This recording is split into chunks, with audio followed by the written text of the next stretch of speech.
Imagine for a moment that history isn't just a list of facts or a dry chronicle of events.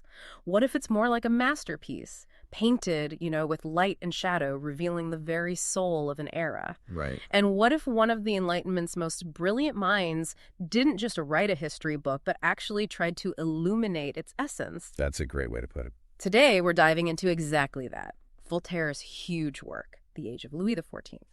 And this really isn't just a historical account, is it? It feels like something much more a profound cultural and political statement, a vibrant portrait of an entire age. Absolutely. That's precisely our goal here.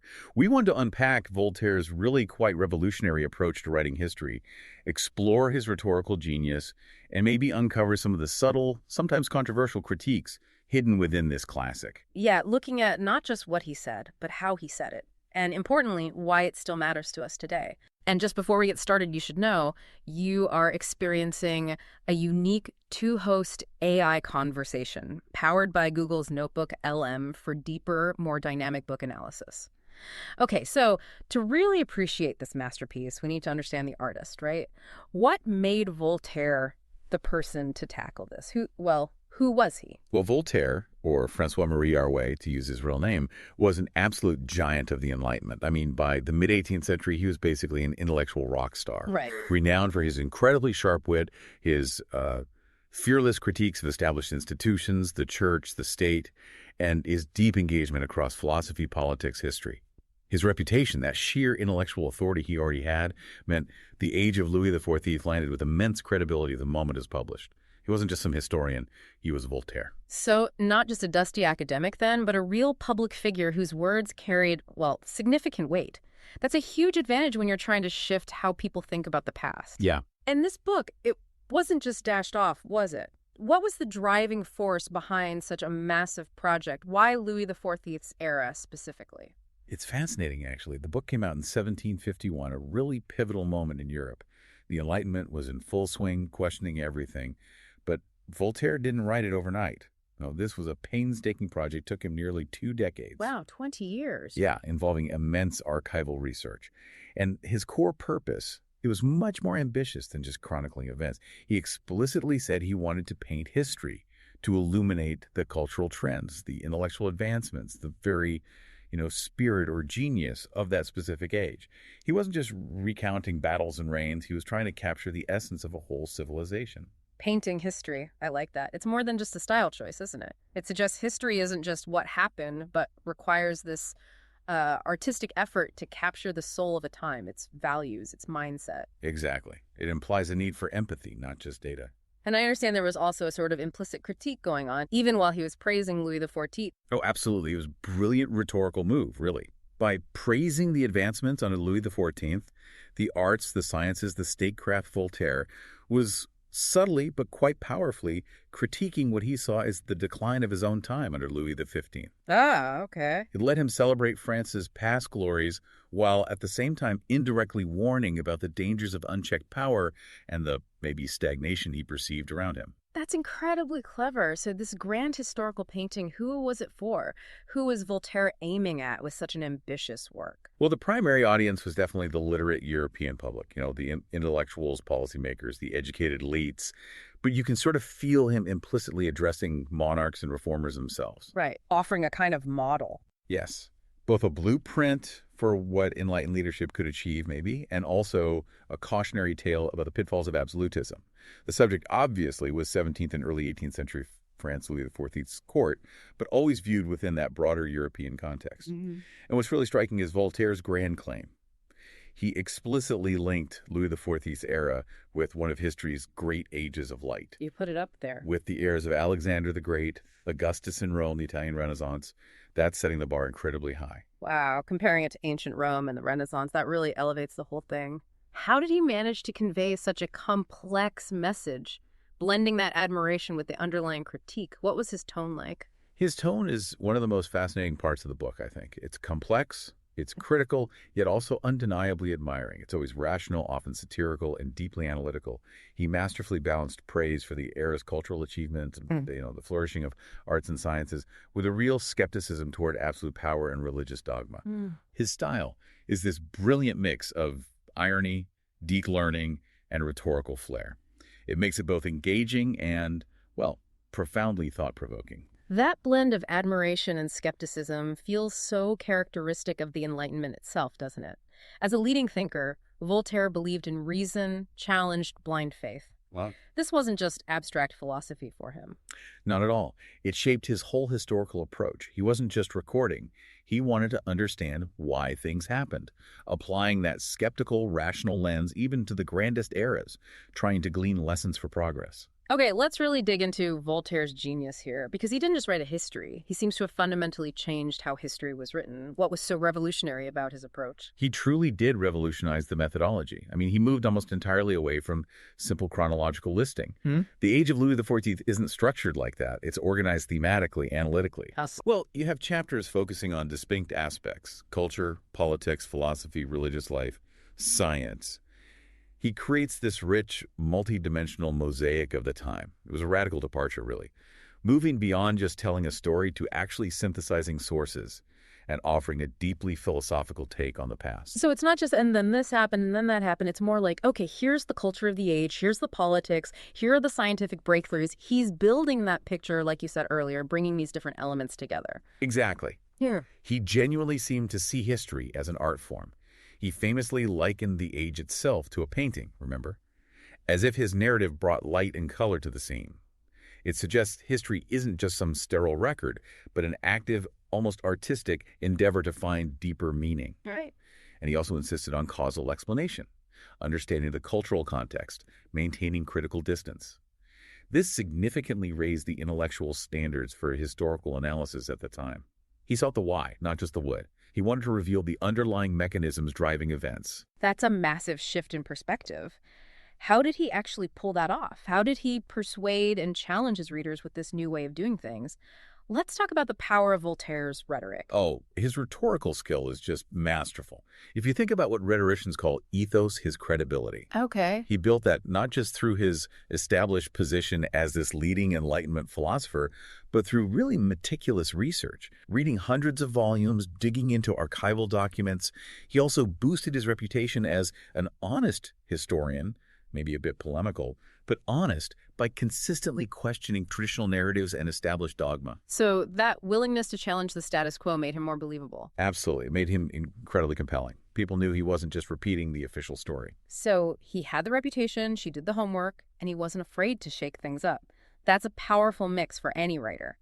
What about pathos, the emotional appeal? How did he get readers invested? He was brilliant at evoking a whole range of emotions. He could inspire real awe for the incredible artistic, intellectual, political achievements of the era. But then he could also elicit pity and indignation when he depicted tyranny or religious dogma or just human suffering. Through vivid descriptions. Exactly. Through these vivid sketches, think of his descriptions of the lavish court at Versailles, or the chaos of battles, or the buzz of intellectual debates in Parisian salons. He invited readers into both the grandeur and the often harsh realities.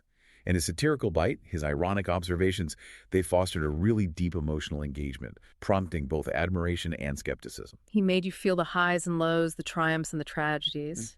Okay, and for logos, the logical appeal.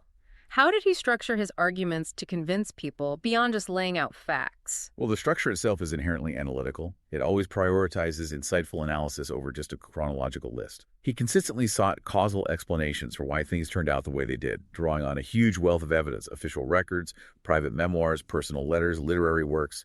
So connecting the dots. Right. His reasoning generally highlighted clear cause and effect relationships across politics, culture, ideas. Though, it is worth noting, sometimes he seemed to prioritize that interpretive brilliance, that thematic resonance, over perhaps rigorous documentation for every single minor point. Okay, so maybe sometimes the power of the interpretation might have slightly outweighed the nitty-gritty footnote detail. That's a classic tension for historians, isn't it? It really is. Beyond those appeals, what about his pure writing style? His stylistic virtuosity is just undeniable. His language is elevated, precise, often laced with this caustic or ironic undertone that gives his prose a unique bite.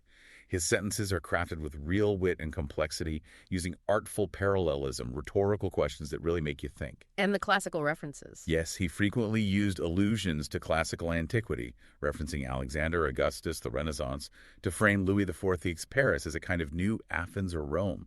It created this sense of epic grandeur and historical importance. He definitely wanted to place this period high up in the ranking of great civilizations.